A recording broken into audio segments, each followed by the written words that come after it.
क्या हो अगर मैं ये कहूँ कि 2021 में इतने खूबसूरत दिखाई देने वाली नादरन एरियाज 2030 में ये शक्ल दिखाई देंगे। जगह जगह पहाड़ों के बजाय कचरे के ढेर, बड़े बड़े दरख्तों के बजाय बड़ी बड़ी कंक्रीट की बिल्डिंग्स, और क्लाइमेट चेंज की वजह से जीबी के सारे बड़े ग्लेशियर्स पिघल जाएंगे। और फिर क्या होगा? पाकिस्तान का 50% एरिया पानी से महरूम हो जाएगा। इन्हीं ग्लेशियर्स की वजह से दुनिया का सबसे बड़ा नहरी निज़ाम खत्म होकर रह जाएगा। और ये क्यों होगा? Mass tourism. तो आज की इस वीडियो में हम यही जानेंगे कि मैस टूरिज्म क्या है, मैस टूरिज्म की वजह से पाकिस्तान को किन चैलेंजेस का सामना करना पड़ेगा, और सिर्फ प्रॉब्लम्स ही नहीं बल्कि हम सॉल्यूशंस पर भी बात करने वाले हैं। तो आइए जानते हैं आज की इस वीडियो में। सबसे पहले तो आपको ये मालूम होना चाहिए कि टूरिज्म कोई बुरी चीज़ नहीं है, बल्कि टूरिज्म की वजह से लाखों लोगों को जॉब्स मिलती हैं, लोगों का लाइफ स्टैंडर्ड बेहतर होता है, इंफ्रास्ट्रक्चर में बेहतरी आती है। लेकिन हम बात कर रहे हैं मैस टूरिज्म की। मैस टूरिज्म का मतलब है कि एक ही वक्त में हज़ारों लाखों अफराद का किसी भी एक मकाम पर इकट्ठे जमा हो जाना, और उस टूरिज्म स्पॉट पे इतनी फैसिलिटीज़ ना हो कि इतने ज़्यादा अफराद को एक ही वक्त में मैनेज किया जाए। मैस टूरिज्म की वजह से पूरी दुनिया में इन्वायरमेंटल चेंज तेज़ी से बढ़ रहा है। पूरी दुनिया के क्लाइमेट चेंज में मैस टूरिज्म का हिस्सा 10% है। तो आज की इस वीडियो में हम नादरन एरियाज में मैस टूरिज्म की वजह से होने वाले इन्वायरमेंटल चेंजेस पर बात करने वाले हैं। पिछले कुछ सालों से जब से पाकिस्तान में टूरिज्म बढ़ी है, स्पेशली नादरन एरियाज़ में, तो नादरन एरियाज़ में मैस टूरिज्म की वजह से इन्वायरमेंटल चेंजेस में काफ़ी हद तक इजाफा देखने को मिला है। कई वीडियोस और फुटेजेस में दिखाया गया है कि कैसे लोकल टूरिस्ट वहां जाकर बायोडाइवर्सिटी और एनवायरनमेंट को नुकसान पहुंचा रहे हैं। कई वीडियोस और फुटेजेस में दिखाया गया है कि कैसे वहां पर लोकल टूरिस्ट डिफॉरेस्टेशन कर रहे हैं, कीमती दरख्तों को, खासकर पाइन और टिम्बर के दरख्तों को काटा जा रहा है, जिसकी वजह से न सिर्फ लैंड स्लाइडिंग में इजाफा हो रहा है बल्कि एनवायरनमेंट भी इंतहाई तेज़ी से चेंज हो रहा है। जबकि जितने भी लोकल टूरिस्ट वहाँ नादरन एरियाज़ में जा रहे हैं वो अपने साथ जो भी फूड पैकेजेस और प्लास्टिक बैग्स लेके जाते हैं, सारे का सारा कचरा वहाँ दरियाओं में, नदियों में, झीलों में या फिर पहाड़ों पर फेंक के आ जाते हैं। और जगह जगह पहाड़ों पर, सड़कों पर और कल्चरल साइट्स पे विजुअल पोल्यूशन देखने को भी मिली है। ये फुटेजेस हैं गिलगित रिवर के। आप देख सकते हो कि टूरिज्म के आने से पहले ये दरिया कितना साफ़ सुथरा था, लेकिन अब इसकी हालत ये हो चुकी है। जगह जगह कचरे के ढेर आपको देखने को मिलेंगे, पानी इंतहाई पोल्यूटेड हो चुका है, और ये सब हुआ है मैस टूरिज्म की वजह से। और सिर्फ यही नहीं बल्कि मैस टूरिज्म बढ़ने की वजह से होटल्स, रेस्टोरेंट्स, शॉप्स और मार्केट्स में भी इजाफा हुआ है, और जगह जगह होटल्स और रेस्टोरेंट्स तामीर किए जा रहे हैं दरियाओं के किनारे, सड़कों के किनारे और जंगलात के करीब, जिसकी वजह से ज़मीन के एक बहुत बड़े हिस्से पर नेचुरल रिसोर्सेज कम हो रहे हैं।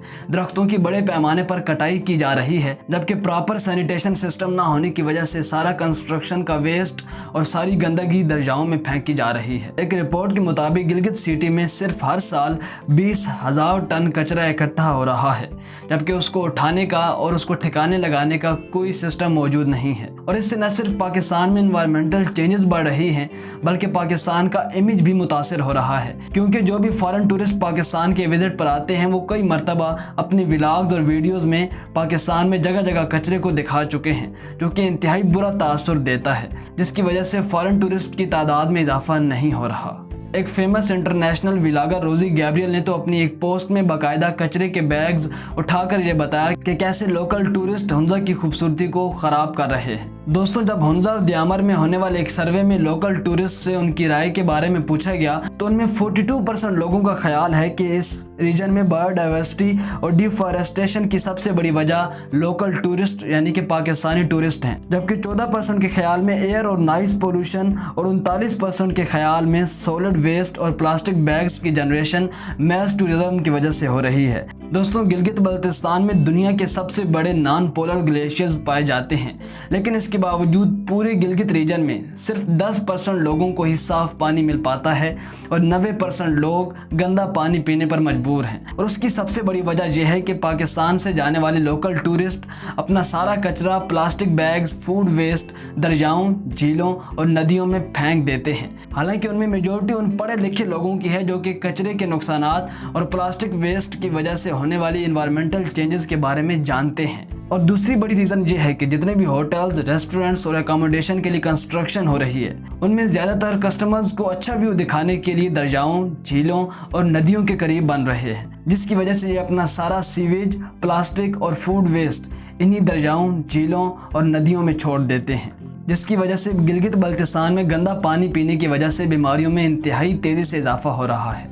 दोस्तों, अगर कार्बन एमिशन और एयर पोल्यूशन की बात करें तो ट्रांसपोर्ट बढ़ने और लोकल टूरिस्ट का पब्लिक ट्रांसपोर्ट के बजाय प्राइवेट ट्रांसपोर्ट यूज़ करने की वजह से एयर पोल्यूशन और नॉइस पोल्यूशन में इजाफा देखने को मिल रहा है, जबकि गाड़ियों के धुएं की वजह से कार्बन एमिशन भी तेज़ी से बढ़ रही है।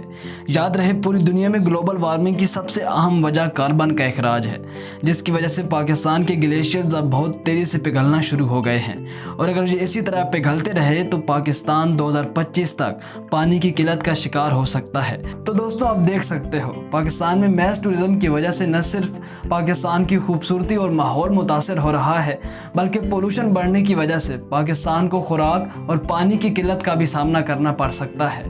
तो इन प्रॉब्लम से निपटने के लिए हमें क्या सॉल्यूशंस अपनाने होंगे, वो कौन से सॉल्यूशंस हैं जिनको गवर्नमेंट और पब्लिक अपनाकर इस सारे मसले पर काबू पा सकती है, आइए जानते हैं। दोस्तों, अगर सॉल्यूशंस की बात करें तो सबसे पहले गवर्नमेंट को इन तमाम टूरिस्ट एरियाज़ में टूरिज्म मैकेनिज्म बनाना पड़ेगा। हर चीज़ को मैनेज करना पड़ेगा। बायोडाइवर्सिटी और नेचुरल ब्यूटी को बरकरार रखने के लिए और सस्टेनेबल टूरिज्म के लिए गवर्नमेंट को एक पॉलिसी बनानी होगी ताकि इन सारी प्रॉब्लम से कैसे निपटा जाए। दूसरा सोल्यूशन ये है कि गवर्नमेंट को बाकायदा से हर टूरिस्ट एरिया में प्रॉपर जोनिंग करनी पड़ेगी। हर चीज़ को अलग अलग रखना पड़ेगा।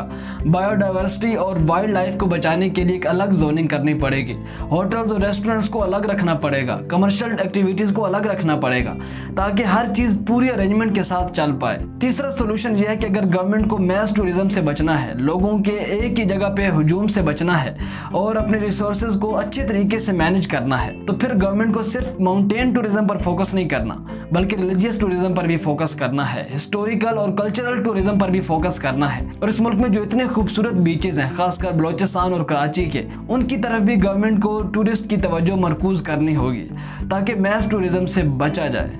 चौथा स्टेप गवर्नमेंट को ये उठाना है कि इन सारे एरियाज़ में, खासकर नादरन और केपी के एरियाज़ में प्लास्टिक बैग पर टोटली बैन कर देना चाहिए और इसके जो अल्टरनेटिव्स हैं उन्हें यूज़ करना चाहिए। मसलन कपड़े के बैग्स, वुवन बैग्स और रिसाइकल्ड प्लास्टिक से बनने वाली अशिया को प्रमोट करना चाहिए। और दोस्तों, इससे कई तरह के मसाइल पर काबू पाया जा सकता है। पहली चीज़ तो यह है कि वाटर पोल्यूशन और लैंड पोल्यूशन ख़त्म होकर रह जाएगी। दूसरा जो फ़ायदा है वो ये है कि इससे गवर्नमेंट को कचरा उठाने में और कचरे को ठिकाने लगाने में ज़्यादा रिसोर्सेज यूज़ नहीं करने पड़ेंगे, तो ये गवर्नमेंट के लिए हर तरह से सबसे बेहतरीन ऑप्शन होगा।